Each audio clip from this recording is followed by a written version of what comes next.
So I put this out. Question for those in the know, are there any studies that show high LDL with high cardiovascular disease in spite of having low triglycerides? And in doing so, I managed to get one response from Dr. T, hats off to Dr. T for this one, from our friends at Framingham. And actually, I really liked this sample size because it was people who didn't already have cardiovascular disease, and after excluding users for lipid-lowering therapy. That's a big deal to me. I don't like gene or drug studies. That's a talk I could do all by itself. Well, sure enough, I get into their chart, and I'm like, okay, so their baseline here, they have it at an odds ratio is zeroed out at triglycerides below 100, LDL below 100, low HDL, which, by the way, was below 40 for men, below 50 for women, right? And naturally, as we would expect, if you have a high HDL-C, odds ratio being lower is better. You have the best version if your triglycerides are below 100 and your LDL is below 100 and you have high HDL. That's like the ideal profile, right?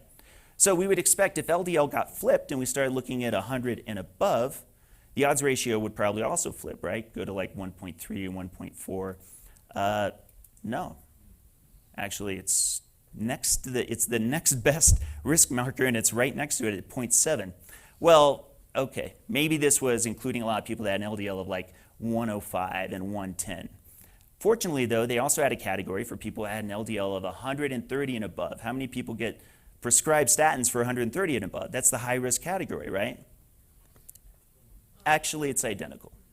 It's at 0.7.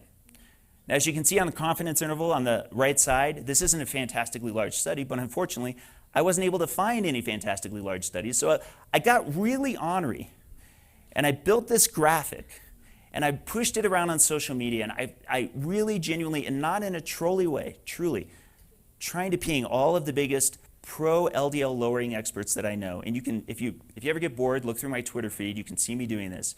They said, look, you guys are saying we shouldn't take comfort in having low triglycerides and high HDL cholesterol when our LDL cholesterol is high. So can you just bring me one study, just one study, the best study that you can, so long as it's not a drug or a gene study that shows that we have higher rates of cardiovascular disease.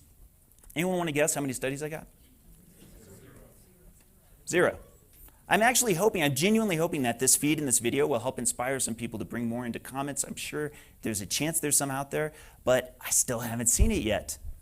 And what I am thankful for is it brought me around to something most people don't know about, even in the low-carb community. It's called remnant cholesterol.